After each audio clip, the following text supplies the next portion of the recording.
हिंदुस्तान के सैनिकों ने बहुत बुरी तरह से पाकिस्तान को पीट लिया और 8 जनवरी 1966 तक तो भारतीय सैनिक लाहौर से मात्र 2 घंटे की दूरी पर थे। माने और 2 घंटे 3 घंटे का समय मिला होता तो शायद लाहौर में तिरंगा झंडा होता, यह हो सकता था उस समय।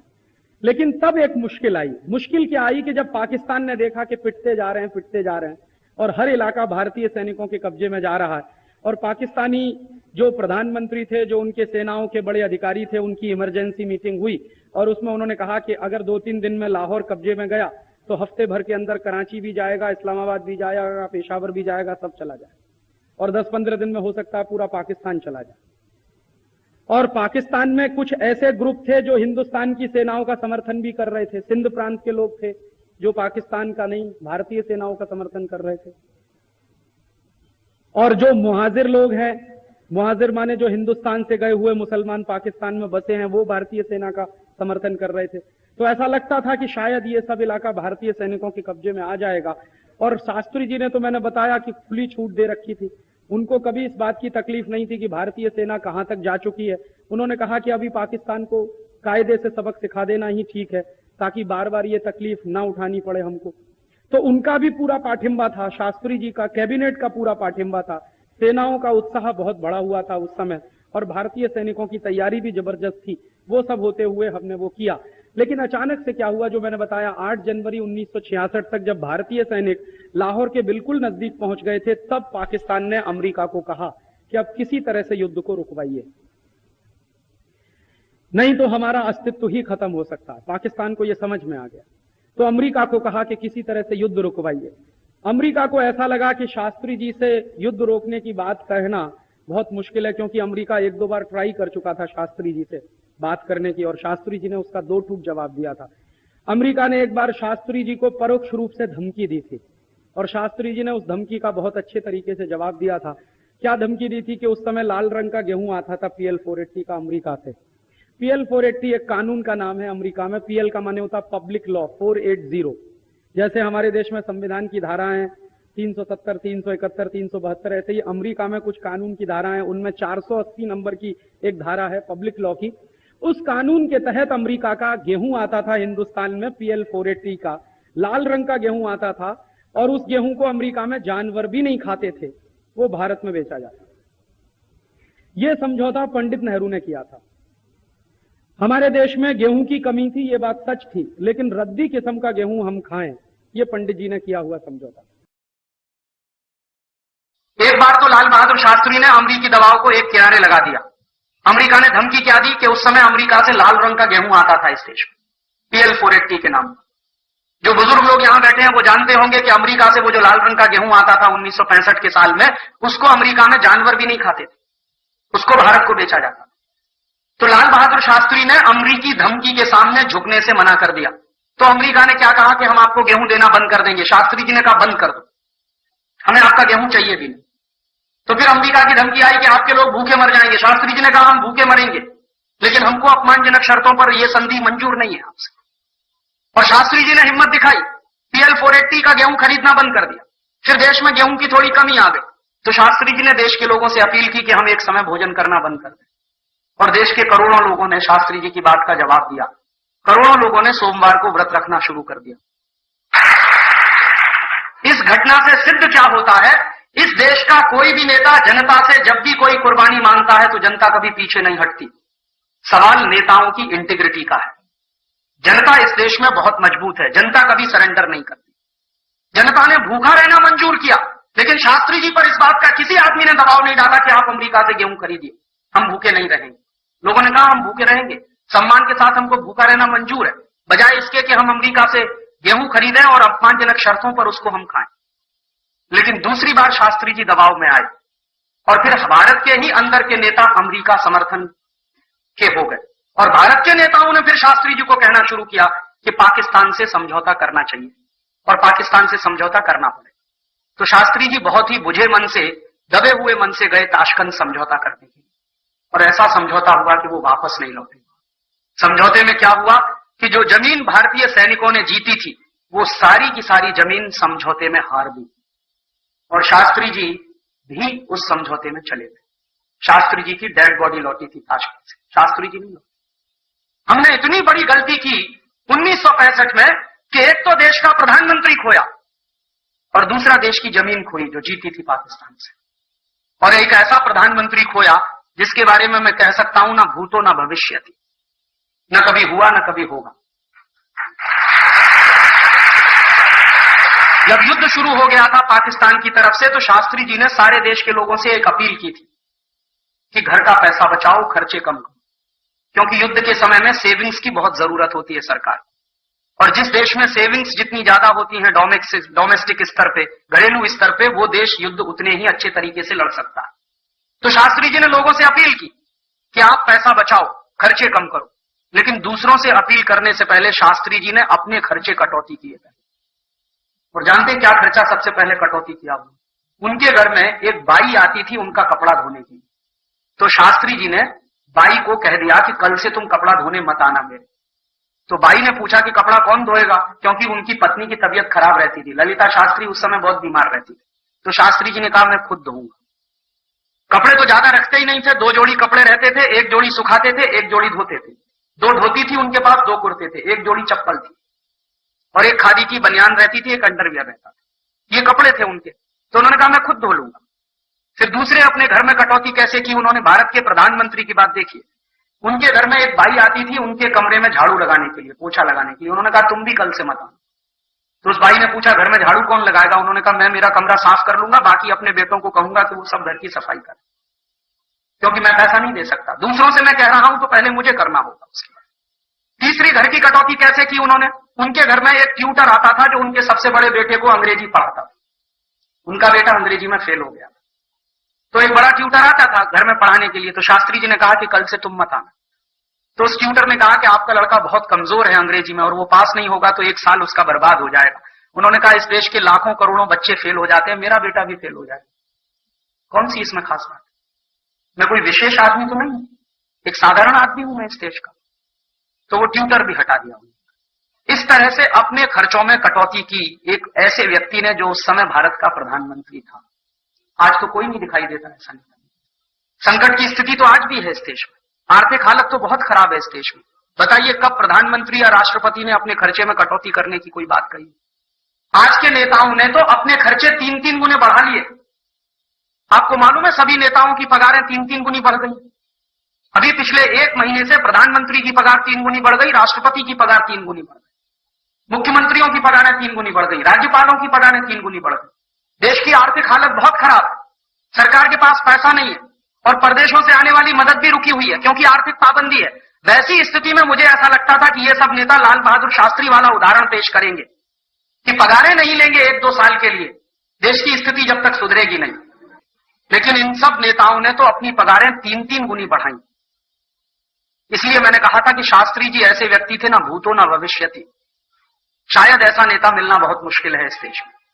और क्या हो गया था, युद्ध जब शुरू हो गया था तो एक दिन शास्त्री जी की पत्नी ललिता जी ने कहा कि आपकी धोती फट गई है, आप एक नई धोती ले आइए। तो उसने कहा कि बहुत अच्छा ये होगा कि तुम उसको सुई धागे से सिल दो। अभी नई धोती लाने के बारे में मैं कल्पना नहीं कर सकता, क्योंकि मैंने सब कुछ छोड़ दिया है, पगार लेना भी बंद कर दिया, तो पैसा तो है नहीं, मैं नई धोती लाऊंगा कहां से? जितने कम से कम खर्चे में तुम घर का काम चला सको उतने की बात करो। तो उन्होंने पूछा अपनी पत्नी से कि बोलो कितने कम से कम पैसे में घर का खर्च चल सकता? तो उनकी पत्नी ने कहा कि कुछ 300 रुपए में चल जाएगा। तो उन्होंने कहा ठीक है 275 रुपया कल से मैं दूंगा, और कोशिश करो कि 25 रुपए की भी कटौती हो जाए किसी तरह से। ऐसा प्रधानमंत्री था इस देश का, जिसको हमने खोया 1965 की शांति वार्ता। एक तो जमीन खोई इस देश की, दूसरा ऐसा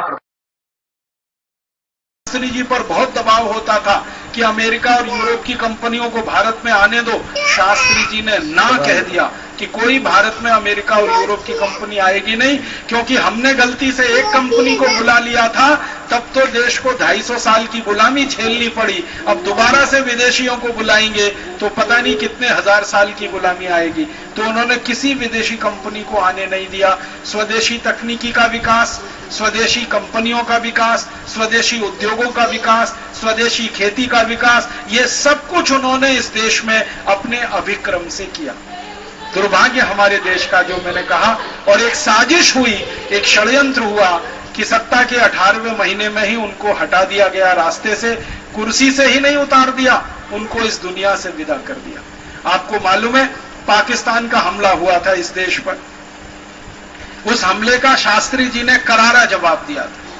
और शास्त्री जी ने ये जो जय जवान जय किसान का नारा दिया ना, तो जवानों में इतना जोश था कि लाहौर तक का पूरा इलाका भारत की सेना के कब्जे में आ गया था, लाहौर तक।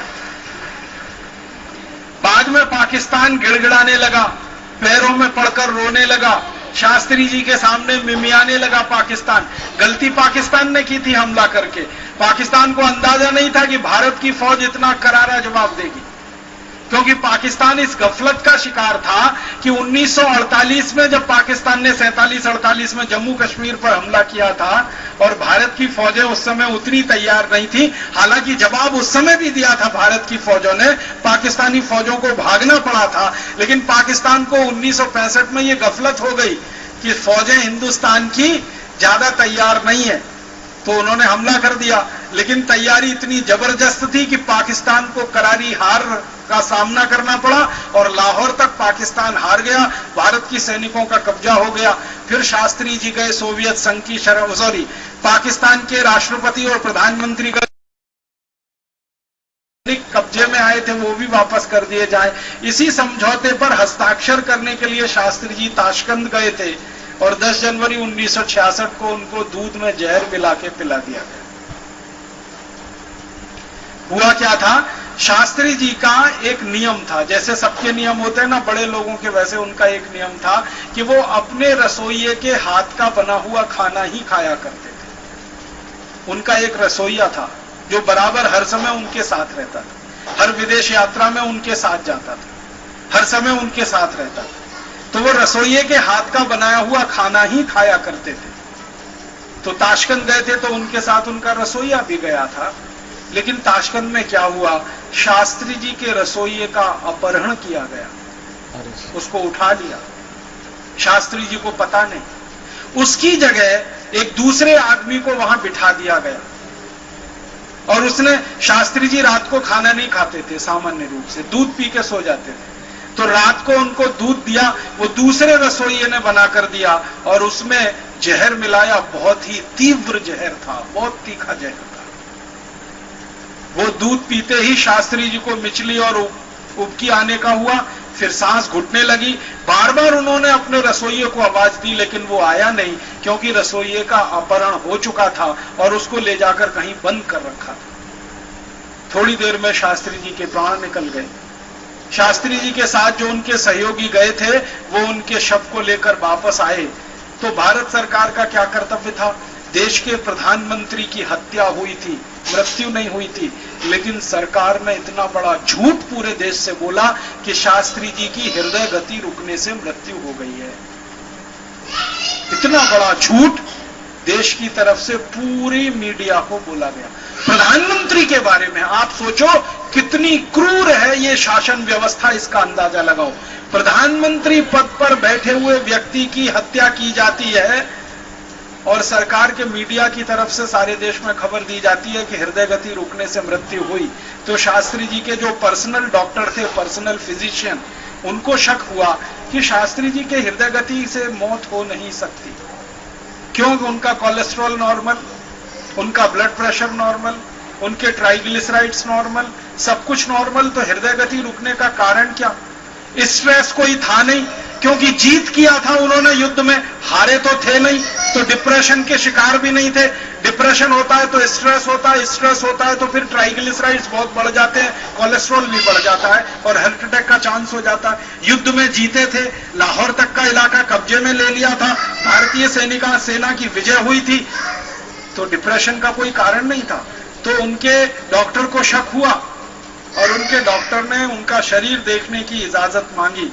तो पहले तो शास्त्री जी का शरीर देखने की इजाजत नहीं दी गई उनके डॉक्टर को। फिर ये बात उनकी धर्मपत्नी ने कही, श्रीमती ललिता शास्त्री ने, तब उनके शरीर को देखने की इजाजत मिली, क्योंकि उनकी धर्मपत्नी कह रही है। तो धर्मपत्नी का बयान है आखिरी समय तक कि उनका शरीर पूरा नीला पड़ा हुआ था। हृदय गति रुकने में शरीर नीला नहीं पड़ता।